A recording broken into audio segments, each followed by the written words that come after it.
He's a visual artist from South Africa whose work recently appeared on the cover of Time magazine. Please welcome Nelson Makamo.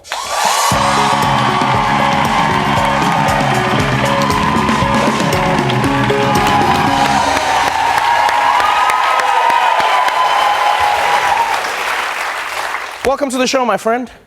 Thank you for having me, Trevor. Good for you to be here. It's exciting to have you on this side of the world. I remember when I first saw your work, it enthralled me, it captured me, and I loved it as a fellow South African. But then when I saw it blow up on the world stage, it did something I never thought I could feel, because art has always felt like it's been like a European thing. Yeah. You know, it's like, oh, that's art. Yeah. And then it's like the Africans make nice things. They'd be like, oh, this is cute. Where did you pick this up? You know?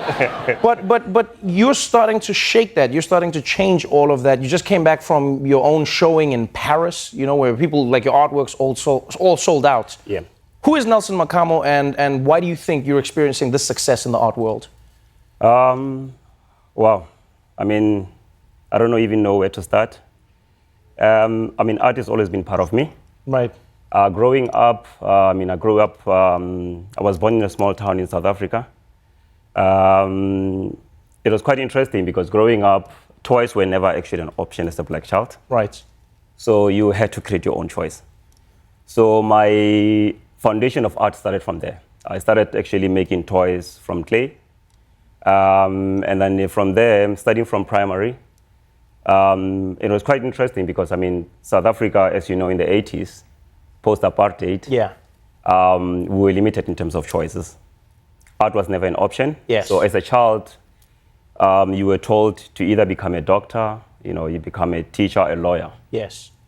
That's what your parents hoped you would do. That's what my parents were actually hoping for me to do. Drawing is not an option for like a young black child. That's exactly that. Yeah. But I was actually, as a job. I was fortunate enough to have a mother who truly believed in my talent, that from an early age, she truly supported me. Right. So I had a strong supporting figure from an early age. Right.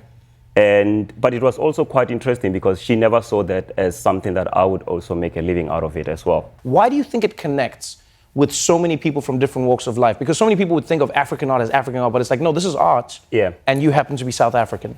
I think like one of the privileges that I actually had was, I studied in a community-based college. Right. And I applied for residency, which I went to Italy for 3 months. I think having to have an experience of outside South Africa, that has actually helped me to sort of view things, not only from an African perspective, but to actually look at things from a global perspective as well. Right.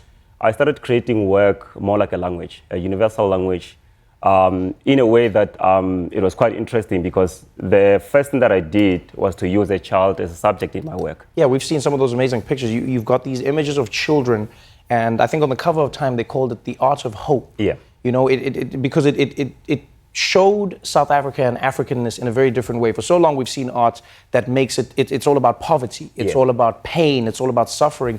And here these images, they're open to interpretation, but they feel hopeful, they feel young, they feel like children who live in Africa. And the scale of them is also huge. I mean, we have some pictures of you know, like working on some of your artworks. You have giant pictures that you create. Why the children? Why their eyes? Why the glasses? What does that symbolize? I had to use a reference that was too close to me, which was a child, an African child. And the reason why I also did that was the fact that if you look at how the image of an African child was portrayed globally, it was portrayed either hungry, disadvantaged, and all of that as well. But if you've been to Africa and you realize that none of those things, it's almost like a taboo. Yes. And I had to go back and actually reintroduce the way we are as Africans. You're selling your artworks in different countries. People are learning the name Nelson Makamo. You're a part of South Africa's growth. I mean, you're investing in the inner city. You're changing the image of what the inner city is all about. What is your dream for art, African art, and African artists as a whole? Actually, for me, my dream was for people to have access to my work. Right. And for me to actually be featured on the Time, especially the cover, that was the only museum that I could actually wish to have, because it allowed each and every person to have access to my work as well.